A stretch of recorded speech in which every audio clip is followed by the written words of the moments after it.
वायुसेना, थल सेना और जल सेना, अब एक नई सेना पैदा हो गई है। ये जो रणमात्र है करणी सेना के, हिंदुस्तान की सड़क पर चले जाओ, चीन से हमको बचाओ, वरना तुमसे ज्यादा नकली दुनिया में कोई हो नहीं सकती। सूरजमल की तलवार ने अंग्रेज का सर काटा, किसी गरीब का सर नहीं काटा। छतरी का धर्म तो करीब 3 लाख कर रहे, मदद कर रहे। अभी परसों एक बैठक हुई तो तलवार हथियार थोड़ा मैंने पढ़ा है, खाएंगे भी 2 तलवार। छतरी का धर्म तो करीब 3 लाख कर रहे, मदद कर रहे। ये पास में भरतपुर, यहां भरतपुर के राजा सूरजमल की तलवार ने अंग्रेज का सर काटा, किसी गरीब का सर नहीं काटा। हमने तो 3 सेनाएं बड़ी थी, वायुसेना, थल सेना और जल सेना।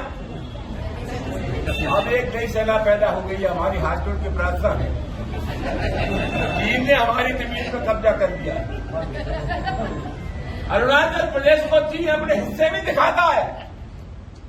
ये जो रणमात्र है करणी सेना के, हिंदुस्तान की सड़क पर चले जाओ, चीन से हमको बचाओ, वरना तुमसे ज्यादा नकली दुनिया में कोई हो नहीं सकती। हिंदुस्तान की जमीन चीन से, वरना तुम नकारा कहेगा। दोस्तों, सामाजिक शक्तियों की बात मैंने की। लड़ाई लंबी है और ये लड़ाई कोई हमारी लड़ाई नहीं है, ये लड़ाई उन लोगों से है। मुख्यमंत्री न रहने के बाद जिन लोगों ने गंगा जल से अखिलेश यादव जी का मकान धुलवाया, ये लड़ाई राजस्थान की विधानसभा में तो नेता प्रतिपक्ष का दलित एक मंदिर में चला गया, उसको गंगा जल से धुलवाया गया। आज ही एक दलित नौजवान को मार डाला गया। हम चाहते हैं जाति का झगड़ा हो। ये लड़ाई उन लोगों से है जो हिंदुस्तान के मुसलमानों को बाबर की औलाद बताते हैं।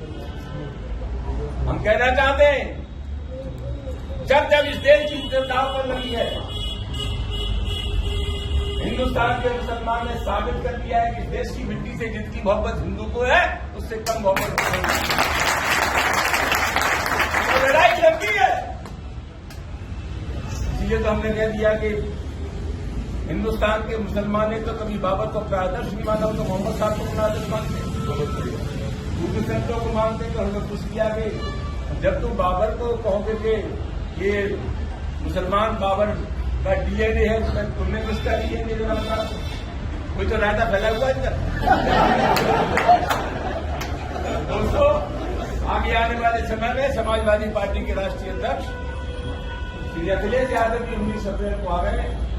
लड़ाई का मैदान तैयार होगा, दोनों हाथ होंगे।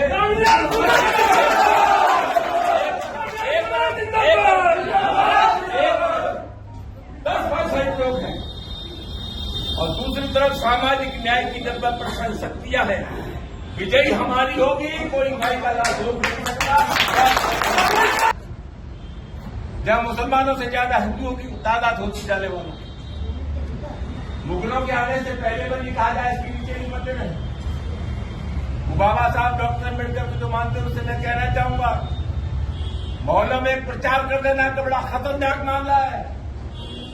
अगर तुम ये कहोगे कि हर मस्जिद के नीचे एक मंदिर है, तो फिर हम ये कहना पड़ेगा कि हर मंदिर के नीचे एक बौद्ध मठ है और तुम ये